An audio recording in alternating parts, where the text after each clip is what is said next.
ଦେଖନ୍ତୁ ଆଜି ପର୍ଯ୍ୟନ୍ତ ଚାଷୀ ଭାଇ ମାନେ ଯୋଉ ଭଳିଆ ଭାବରେ ତାଙ୍କର ଜମିକୁ ପ୍ରକ୍ରିୟାକରଣ କଲେଣି ଏପର୍ଯ୍ୟନ୍ତ ବର୍ଷା ତ ନାହିଁ କିନ୍ତୁ ଯୋଉଭଳି ଭାବରେ ସରକାରୀ ଯୋଉ ଧାନ ବିହନ ଯୋଗାଇବା କଥା ଲ୍ୟାମ୍ପରେ ଆଜି ପର୍ଯ୍ୟନ୍ତ ସେଟା ଆସିନାହିଁ ବୋଲି ଆମେ ଯାହା ଶୁଣୁଛୁ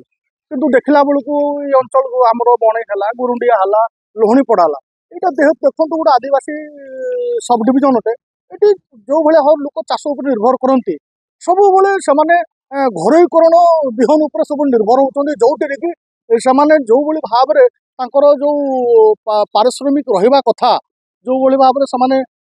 ବିହନକୁ ଠିକ୍ ଧାର୍ଯ୍ୟ ମୂଲ୍ୟରେ ପାଇବା କଥା ସେମାନେ ଅଭାବୀ ସାରରେ ଅଭାବୀ ବିହନରେ ପଡ଼ି ସେମାନେ ନିଜର ଯୋଉ ଭଳିଆ ଖର୍ଚ୍ଚାନ୍ତ ହେଉଛି ତାହା ନିର୍ଣ୍ଣୟ ବିଷୟ ଅଟେ। ଦେଖନ୍ତୁ ଚାଷ ସମୟ ପହଞ୍ଚିଗଲାଣି ଆମେ ମୌସୁମୀ ବର୍ଷାକୁ ଅପେକ୍ଷା କରିଛୁ ଚାଷୀମାନେ କିନ୍ତୁ ଏପର୍ଯ୍ୟନ୍ତ ବିହନ କିଛି ଆସିନାହିଁ ସେଥିପାଇଁ ଆମେ ଆପଣଙ୍କର ଏଗ୍ରିକଲଚର ଅଫିସ୍ ଲ୍ୟାବ୍ସ ଯୋଉ ଜାଗାରେ ବିହନ ମିଳେ ସବୁ ଜାଗାକୁ ଯାଇ ବାରମ୍ବାର ଆମେ ଫେରୁଛୁ ଚାଷୀମାନେ ବହୁତ ଦୁଃଖର ସହ ଆମେ ଫେରୁଛୁ କାରଣ ଆମେ ଯଦି ବିହନ ନେଇକରି ଘରେ ସାଇତିକି ରଖିଥିବୁ କେତେବେଳେ ବର୍ଷା ଆସିଗଲା ତ ସାଙ୍ଗେ ସାଙ୍ଗେ ଆମେ ବିହନ ନେଇକରି ଜମିରେ ପକେଇବୁ କିମ୍ବା ଖରିଫ ଚାଷ ଯୋଉଟା ଖର୍ତ୍ତି ଚାଷ ବୋଲି କୁହାଯାଏ ସେଇଟା ଆମେ ଖରାବେଳେ ପକେଇଥିଲେ ସେ ଗଛ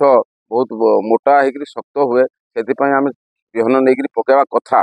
ଏପର୍ଯ୍ୟନ୍ତ ବିହନ ସରକାର ଦେଇପାରିନାହାନ୍ତି ସେଥିପାଇଁ ଆମେ ଦୁଃଖିତ ସମସ୍ତ ଚାଷୀ ଆମର ବଣେଇ ନିର୍ବାଚନ ମଣ୍ଡଳୀରେ 3ଟା ବ୍ଲକ ଯଥା ଲୋହଣୀପଡ଼ା ବଣେଇ ଏବଂ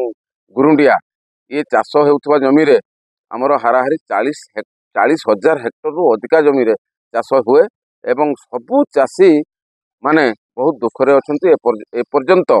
ବୋଧହୁଏ ନିର୍ବାଚନ ପାଇଁ କି କ'ଣ ପାଇଁ କି ସରକାର ବଦଳିଲା ସେଇଥିପାଇଁ ଏପର୍ଯ୍ୟନ୍ତ ବିହନ ଆସିନି ନା ନରେନ୍ଦ୍ର କୁମାର ବାରିକ ପରିଚାଳନା ନିର୍ଦ୍ଦେଶକ ବଣେଇ ଗଲାଣ୍ଡ ଆମେ ଗତ সোমবার ଦିନ ଆମେ ତାକୁ SBI କୁଲେଟ ଦ୍ୱାରା ତାକୁ 20 କୁଇଣ୍ଟାଲ ଡିଡି କରିଛୁ ଏପର୍ଯ୍ୟନ୍ତ ସେ ପଠେଇ କହୁଛନ୍ତି କିନ୍ତୁ ଏପର୍ଯ୍ୟନ୍ତ ପହଞ୍ଚି ନାହାନ୍ତି ନାଇଁ ଆମେ ଚାହୁଁଛୁ ଯେତେ ଶୀଘ୍ର ବିହନଟା ଆଣିଲେ ଚାଷୀମାନଙ୍କୁ ଦେଇପାରୁ ପରେ ହେଲେ ସେ ଚାଷୀମାନଙ୍କୁ କିଛି ଡିମାଣ୍ଡ ତ କମିଯିବ।